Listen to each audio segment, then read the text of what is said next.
Neither the Kremlin nor the interim Syrian government seems to be confident in the future of the Russian bases in Syria, which is why Moscow continues to announce preparations for the evacuation of its military personnel and military equipment from the bases in Syria in Khmeimim and Tartous. Many sources associated with Hayat Tahrir al-Sham gave different and contradictory statements regarding the future status of Russian military bases in Syria. Analysts from the ISW decided to figure out the situation themselves.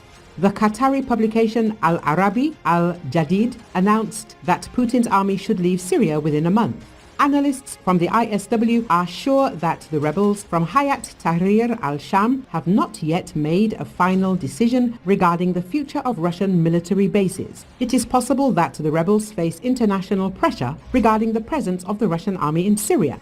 On December the 16th, the head of the Ministry of Foreign Affairs of the EU, Kallas, said that a question was raised with the new Syrian government regarding Russian military personnel. However, new satellite images show that the Kremlin is ready to either completely withdraw its troops from Syria or at least partially.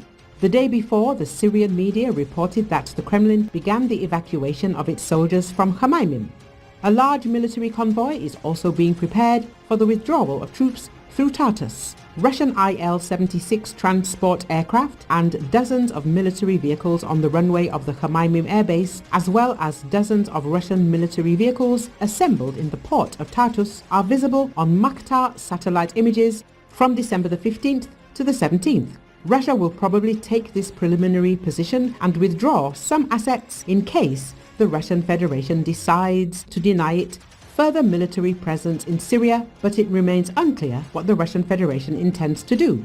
Russia has begun withdrawing a large amount of military equipment and troops from Syria following the ouster of former Syrian President Bashar al-Assad, according to two US officials and a Western official familiar with the intelligence. The officials characterized the Russian withdrawal as large-scale and significant and said it began last week, but it is not clear whether it will be permanent.